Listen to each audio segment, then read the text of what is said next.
Oi, eu sou a Andressa. E eu sou a Rafa. Nós somos do canal Logodiceia. Esse é o nosso podcast, o Bookceia.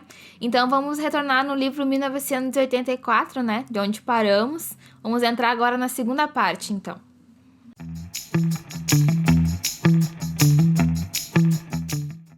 Winston estava no trabalho uns dias depois, quando aconteceu alguma coisa curiosa. Enquanto ele caminhava pelo corredor, ele notou que a menina de cabelos negros caminhava pelo mesmo corredor em direção a ele. E quando ela estava perto o suficiente, ele reparou que ela estava com o braço machucado e ela estava usando uma tipóia e que provavelmente ela teria se machucado no trabalho. Mas seu pensamento foi interrompido, né? Quando ela simplesmente caiu a alguns metros de distância dele. Ele imaginou a dor que ela sentia, né? Por cair em cima do braço machucado. E automaticamente o Winston foi até ela para ajudar. Ele perguntou diversas vezes se ela estava bem e ela dizia que sim. Então, quando ela se virou para ir embora, o Winston se deu por conta que ela tinha deixado um pedacinho de papel na mão dele. Ele ficou curioso demais, mas ele não podia abrir esse bilhete em qualquer lugar, porque senão iam pegar ele.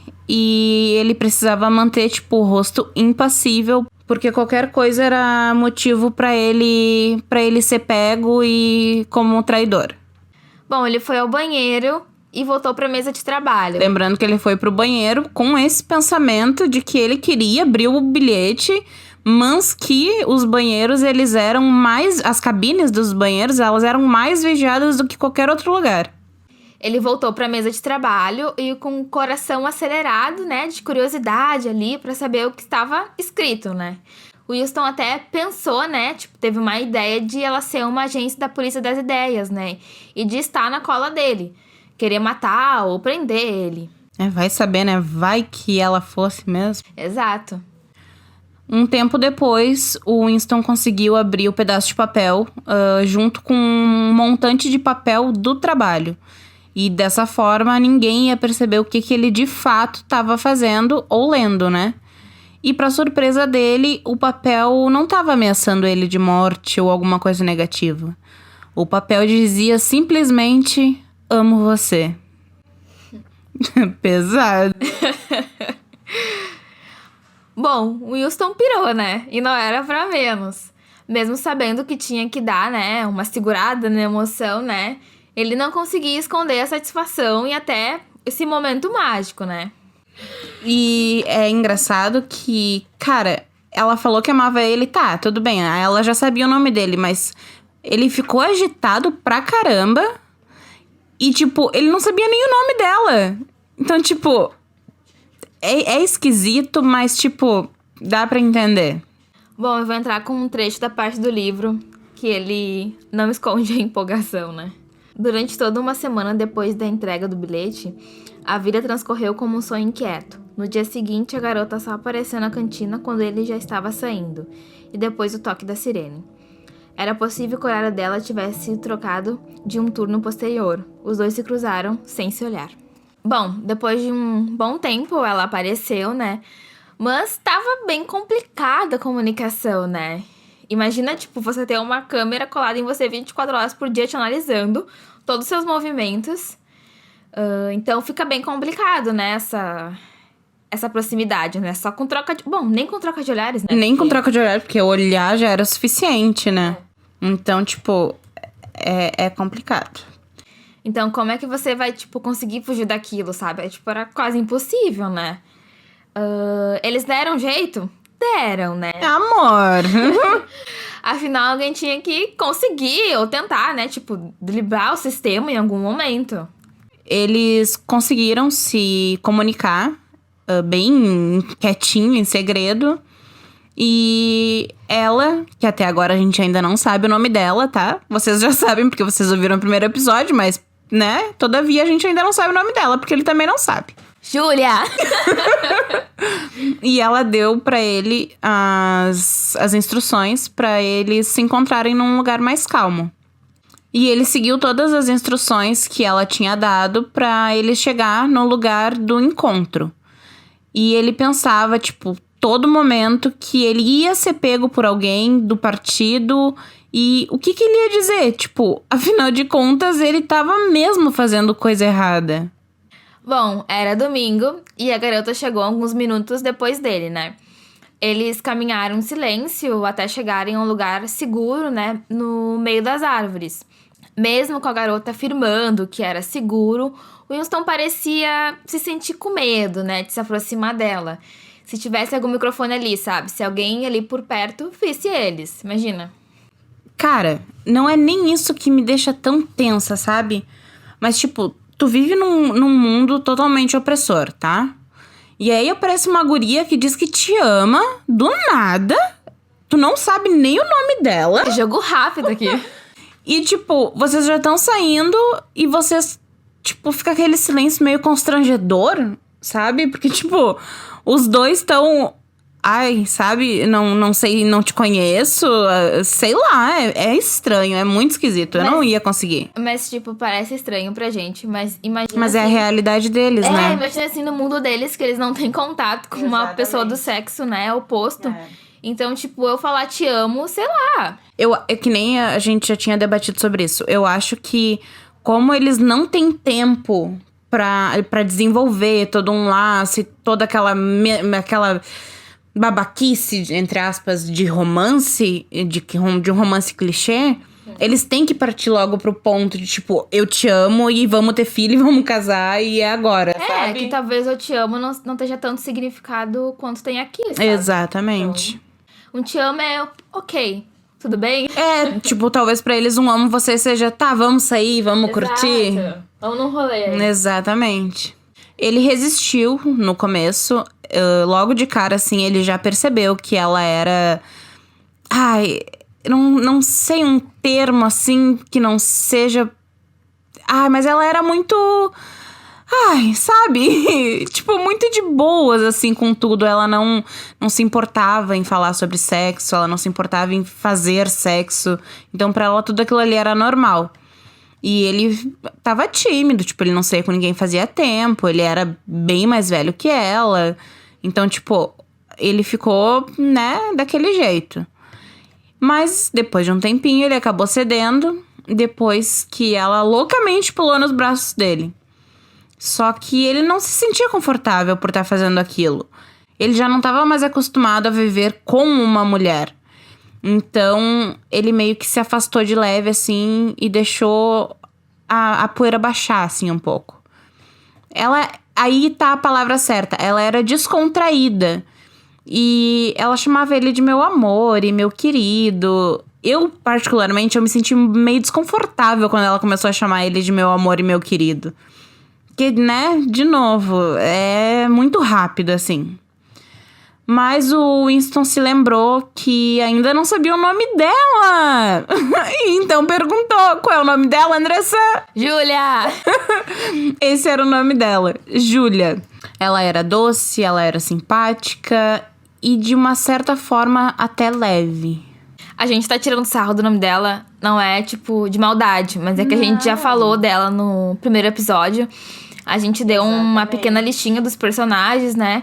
E automaticamente a gente já falou o nome da personagem dela. Então por isso que a gente tá tirando sarro de nós mesmas. De nós mesmas. Porque a gente já deu um spoiler antes, né? Exatamente. Bom, então depois de um tempo se conhecendo, Winston finalmente conseguiu abraçar ela, né? Era um desejo, assim, bem ardente, né? Sim. Só pelo ato em si daquele momento, né? Tipo, quebrar as regras, sabe? Ter, sei lá, uma pessoa jovem nos seus braços, porque reforçando, tipo, Winston era mais velho que ela. Sim. Sei lá, pensando que talvez o partido naquela hora, assim, não fosse tão duro, sabe? Algo assim não acontecesse com ele. Sabe aquela coisa sobre o proibido é mais gostoso? Exato. Ele também falou não, né? Pensou sobre o atrevimento também da Júlia, porque ela era bem atrevida, né? Bem espontânea, no caso. atrevida. Também. Tem várias palavras que podem definir ela. Exato. Totalmente desinibida e tal, fazendo ao mesmo tempo ele se sentir querido e amado, né? Lembrando que a gente tá falando de idades, mas a gente não citou a idade deles, né? Ele tem 39 anos e ela tem 26. Pensando assim, não há tanta diferença, né? Mas, tipo, pra nós não é tanta diferença. Dentro do meu relacionamento, por exemplo, isso é uma coisa normal. Mas ele frisa que ela é mais jovem, então por isso que a gente falou da idade deles. E, tipo, na verdade, ele também se sente desconfortável por causa disso, né? Exato. Não é a gente que tá falando. Ele fala no livro que ele se sente desconfortável pelo fato dele ser mais velho. E aí ele fica inseguro com o corpo dele e tal. E ela é uma jovem, né? Então, tipo, é óbvio que ele vai ficar com medo. Tipo, eu entendo a insegurança dele. A respeito dessa parte, quando eu li, eu achei tudo muito rápido, como eu já tinha falado antes. E eu também achei que a Júlia foi tão direto ao ponto que eu imaginei até que ela poderia ser uma agente disfarçada. Mas depois de, tipo, absorver a história, eu acabei chegando à conclusão de que na verdade não tinha tempo. Como eu já falei antes, tipo, não tinha tempo pra essa melação e nem pra esses momentos, tipo, fofinhos antes do eu te amo ser dito de fato. Eu já falei de novo, mas eu acabei falando de novo agora porque eu acho que é importante sempre bater nessa mesma tecla. E quando atitudes assim eram tomadas, elas tinham que ter certeza. Era um caminho sem volta, literalmente. Até porque se alguém pegasse os dois, ia ser uma traição terrível ao partido. Então, em tempos de guerra, onde os dois lados estão dispostos a se amar, as duas pessoas estão dispostas a se amar e a se entregar, é isso que eles devem fazer, sabe? Porque nunca se sabe o dia de amanhã, na real. E no meio de uma guerra, é isso. Ainda dentro dessa intimidade, né? É notável ver, tipo, o Winston todo inseguro e olhando pra Como a si gente mesmo, já sabe? tinha falado. Se perguntando, tipo, se ele é suficiente pra poder amar. Bom, eu vou ler uma parte aqui do livro que eu achei bem nojenta a descrição dele. Mas ao mesmo tempo dá pra gente entender, sabe, o quanto essa sujeira, essa dor que eles sentem, sabe, um pelo outro. Eu sentia... Ele fala isso pra Júlia, tá? Muito importante, tá? Eu sentia ódio só de olhar pra você. Queria estrupá-la e depois matá-la. 2 semanas atrás, pensei seriamente em arrebentar sua cabeça com um paralelepípedo. Bom, nós falamos um pequeno resumo da Júlia no início do episódio, né, no primeiro episódio. Mas ao longo do livro a gente tem mais exemplificações, né, de como ela é.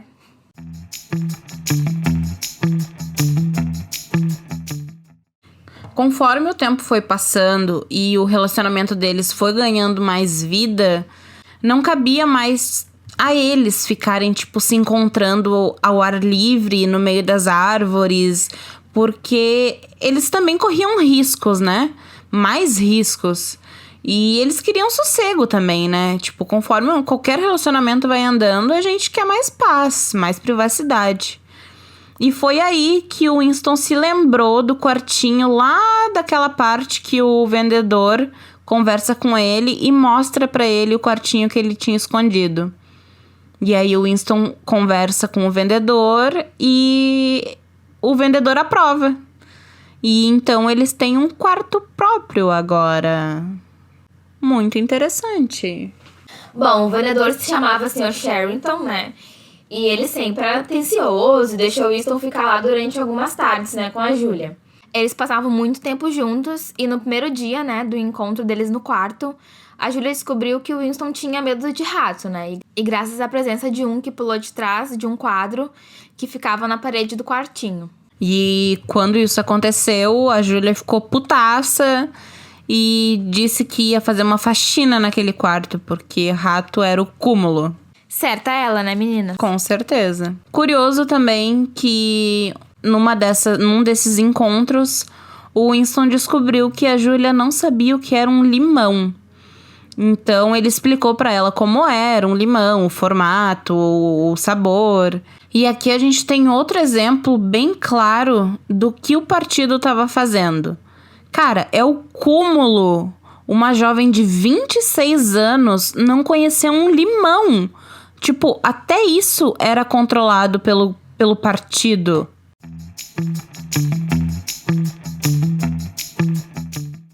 Bom, e aquele cara chato do bar que a gente comentou, né? O Simon, amigo do Winston, ou camarada, né? Aquele que tava escrevendo o novo dicionário, né? O que aconteceu com ele? Sumiu! Mas na verdade ele era chato, mas ele acrescentava uma... Ele foi útil pra narração da história, se tu parar pra ver. Porque ele levantou argumentos e ele explicou pra gente sobre a nova fala, né? Eu vou ler uma parte do livro onde falam sobre, né, o sumiço do Simon. Simon sumira. Uma bela manhã ele não apareceu no trabalho. Algumas pessoas desavisadas comentaram sua ausência. No dia seguinte, ninguém mais falou nele. Um tempo depois, o Winston conseguiu esbarrar com o O'Brien num dia de trabalho. E era tudo que ele queria, né? Pra tentar conversar e colher alguma pista que confirmasse a teoria dele de que o O'Brien compartilhava das mesmas ideias que ele sobre o partido. Então, o O'Brien citou o amigo do Winston, que tinha sido vaporizado. E da visão do Winston, isso era um grande erro. Tipo, ninguém que sumiu deveria ser citado. E aí o Winston teve a confirmação que ele precisava. Que aí ele tinha certeza que ele podia confiar no O'Brien. E que isso que o O'Brien tinha falado pra ele foi um sinal. Pois é, tipo, pensando bem e chegando a uma conclusão, assim... Aquilo foi tipo de um código, né? Que o O'Brien citou pro Winston saber que podia confiar nele. Uhum. Bom, na sequência, o O'Brien deu o endereço, né, pro Winston, na casa dele, convidando ele pra uma visita. Super, né? Friend, né? O Winston ficou bem, né, animado e tal, com essa ideia. Pensar em ter alguém, tipo, do grande escalão, do alto escalão, ao lado dele seria, tipo, super incrível. Sim, até porque, assim... Eu acho, assim, que o Winston em nenhum momento falou sobre rebelião, né? Mas aí tem um problema, ele teve pensamento crime, né? Tipo, Exatamente. escreveu o diário e tal lá. Exatamente. Só que, sinceramente, eu não sei aonde ele queria chegar. Tipo, se o mundo tava contaminado, o que ele ia fazer? Por mais que ele se juntasse com alguém do grande escalão, como tu disse... Tipo, cara, ia ser impossível. Não digo impossível, porque a gente deve sim se unir contra as coisas que estão erradas e correr atrás pra tentar resolver. Mas eu não sei se ele ia conseguir ter um resultado positivo de tudo isso, sabe? Mas eu acho que ele só queria resposta, sabe? Eu acho que eu não tava, tipo, pensando numa rebelião naquele momento. Talvez ainda não. Porque ele tava só se questionando, entende? Se as coisas tinham acontecido daquele jeito ou não, sei lá, onde é que... O que poderia ter acontecido com a mãe dele e tal, coisa assim, a irmã. É verdade. Eu acho que ele não tava, tipo, ok. Pode ser que talvez, se não tivesse o fim que teve... Pode ser que eles tivessem feito alguma rebelião, alguma coisa. Eu acho que sim, com certeza, tipo... Se ele tivesse passado mais tempo, sei lá, com a Júlia... Pode ser. Tipo, não só com a Júlia, mas com o O'Brien também, né? Tipo, tendo mais contato com as pessoas e tal. Um tempo depois disso, o Winston tava com a Júlia no quartinho secreto deles. E ele teve lembranças sobre a infância dele e tentou conversar com ela. Mas, particularmente, eu acho ela um tanto indelicada em alguns momentos. Porque sempre que tem algum assunto importante, ou ele precisa falar, ou alguma coisa importante, ela sempre vira pro lado e dorme, sabe? E isso me incomodou muito como uma característica dela, sabe? Eu acho que ela poderia ter sido mais atenciosa, assim. Bom, então o Winston e a Julia resolveram dar um rolê lá na casa do O'Brien. Bom, a primeira barreira social que eu acho que a gente conseguiu notar, né, perceber já, é que o pessoal que trabalha no núcleo do partido vive bem, né? E isso, te interrompendo, isso me remete àquela carta que eu li no episódio passado. Que o Winston fala sobre os capitalistas e tal. Exato. Bom, o Brian tem empregado, vive em uma mansão praticamente, né? Numa casa bem boa, como ele descreve. E tem até direito de desligar a teletela, se quiser. Nossa, isso seria um sonho. Top, né? Rico do rico, Topzera. Né? O que aconteceu foi que a Julia e o Winston contaram pra ele que eles eram contra o governo, contra o partido, né? E ele disse, tipo, ok. E convidou eles pra fazer um brinde a isso. E segundo o O'Brien, ele também compactuava da mesma ideia deles. Eu não quero, revelar o plot twist do livro, nem nada disso, mas eles conversaram e o O'Brien meio que fez uma espécie de interrogatório com eles sobre coisas que ambos estariam dispostos a fazer sim ou não. Coisas que, iam prejudicar o governo e a eles mesmos, né? Esse diálogo / interrogatório, né? É muito semelhante com o que tem mais pro final do livro. É legal ver essa técnica, né, sendo usada pelo O'Brien, que na verdade é uma técnica que já é bem pré-estabelecida ali, né, entre os membros e tal. Bom, vou parar por aí, senão vou falar um spoiler aqui, né? Ai, spoilers. O O'Brien quer mandar um livro pro Winston pra ele entender mais sobre o partido, sobre tudo. Sobre os traidores, né, na verdade. E para isso, ele precisava saber se ele tinha algum tipo de esconderijo ou uma casa, um endereço que ele pudesse mandar. E o Winston, sem pensar duas vezes, falou sobre aonde ele e a Julia costumavam ficar. E agora o Winston estava pronto pro próximo passo. Custe o que custar. Inclusive, assassinar pessoas inocentes e crianças. Uma dica, não confie nas pessoas. Eu ia falar isso agora! Eu tava pensando num jeitinho de engatar isso, mas falou tudo. Ele tava muito, sabe, olhando pra frente, e é isso que a gente vai fazer, e ele tá certo, e... vou parar por aqui também. Muito spoiler, né? Pelo amor de Deus.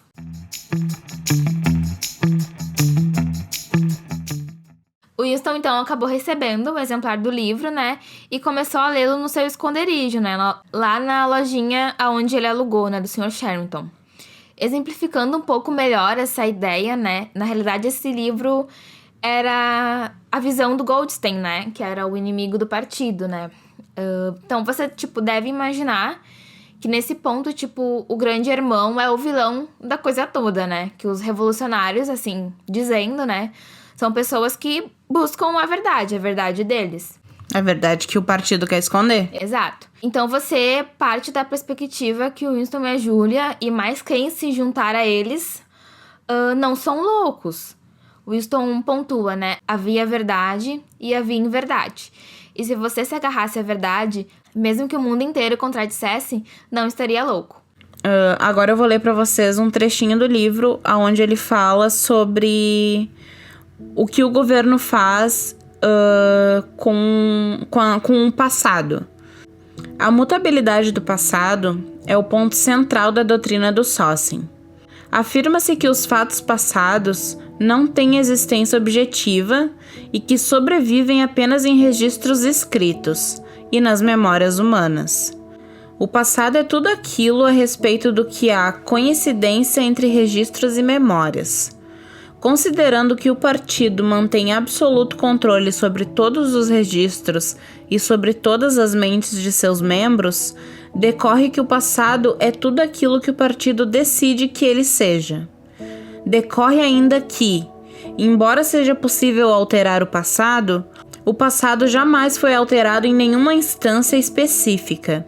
Isso porque, nas ocasiões em que é recriado na forma exigida pelas circunstâncias, a nova versão passa a ser o passado, e nenhum passado pode ter existido algum dia. Esse sistema funciona, inclusive, como acontece muitas vezes. O mesmo fato precisa ser profundamente alterado diversas vezes no mesmo ano. Em todas as ocasiões, o partido detém a verdade absoluta, e fica evidente que o absoluto jamais poderia ter sido diferente do que aquilo que passou a ser. Depois de uma leitura no livro, o Winston refletiu bastante sobre o futuro pertencer aos proletas, sobre em algum momento eles terem que acordar para a vida, num estalo assim, e perceber que eles realmente precisam fazer alguma coisa para mudar a situação que eles estão vivendo. E enquanto ele e a Julia refletem juntos sobre a vida, eles foram surpreendidos por uma voz que saía de trás do quadro na parede. Aquele lá onde o rato tinha pulado. As vozes surgiram e mandavam eles se afastarem, né, um do outro, né? O Winston sabia que não adiantava fugir. A polícia das ideias tinha pegado eles. Ferrou. A polícia das ideias tinha pegado eles, né? Então tudo começou a desmoronar, né? Não tinha o que fazer, né? Só aceitar. Só aceita que vai doer menos. Ou não, né? Exato. Ele não teve, nem tempo suficiente pra se despedir da Júlia. Foi tudo muito rápido. Uma teletela saiu de dentro do quadro e avisou que o prédio estava totalmente cercado. E ele viu a Júlia ser levada, mas ele ficou ali, esperando, rezando pra não ser fisicamente agredido.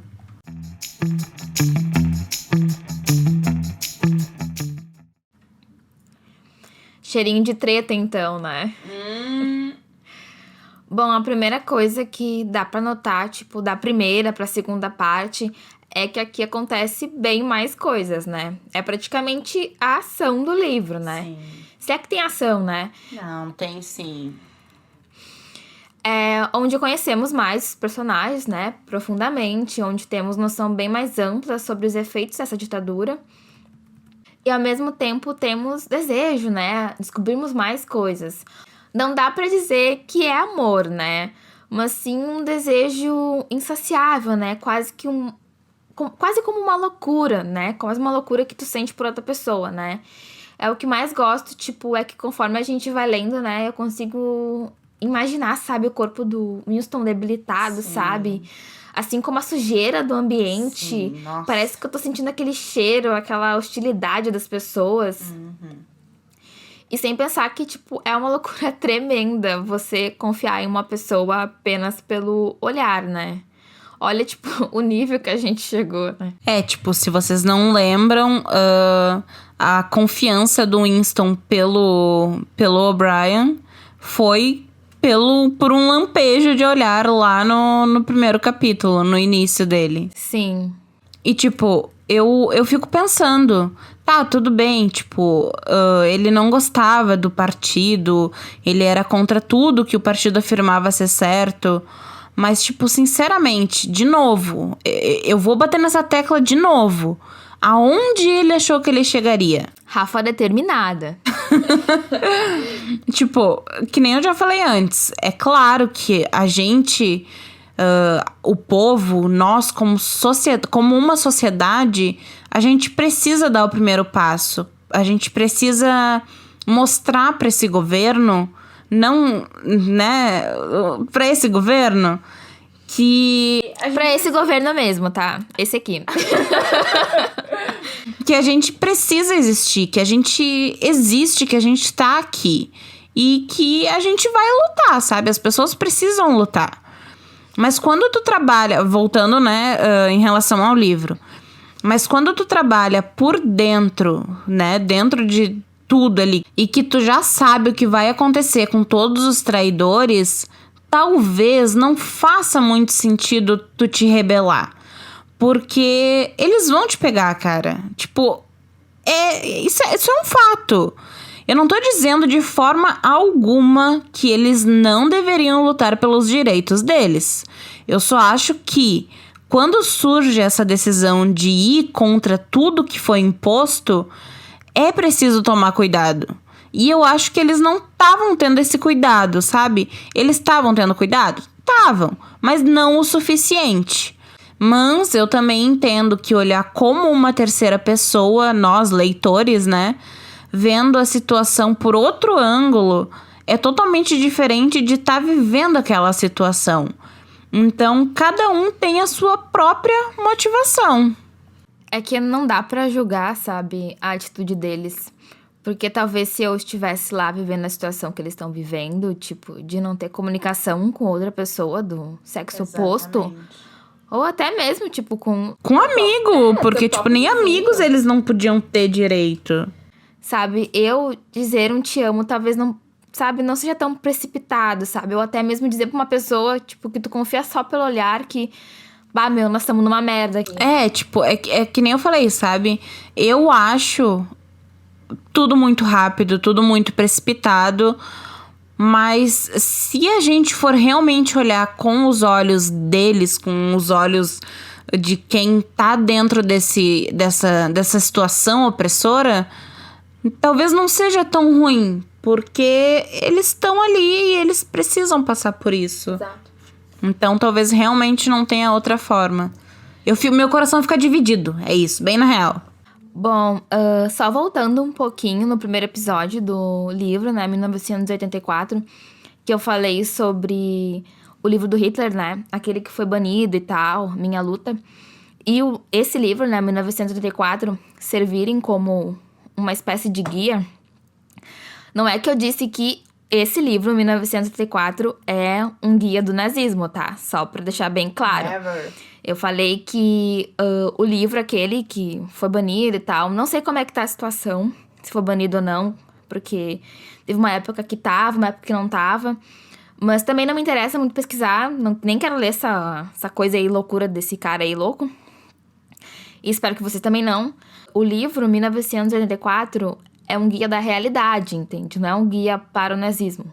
É um guia onde conta uma história real, porque embora seja uma história do Winston, ok, é fictícia e tal, mas ela tem trechos da nossa própria realidade que a gente tá vivendo nesse momento, entende? Então, vamos diferenciar essas coisas, entende? O livro que foi escrito pelaquela pessoa... Exatamente, é um livro A e um livro B. Exato. Não tem nenhuma ligação, não é isso que foi dito. Então a gente espera que vocês entendam, né?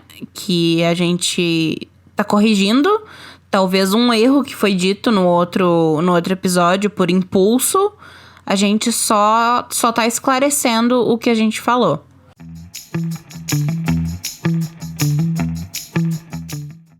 Bom, então esse foi o nosso segundo episódio sobre o livro. Obrigada por escutar até aqui. Espero que vocês tenham gostado. E se vocês têm alguma dúvida, sugestão, crítica, comentário, manda e-mail para loucaodisseia@gmail.com com o assunto Bookseia.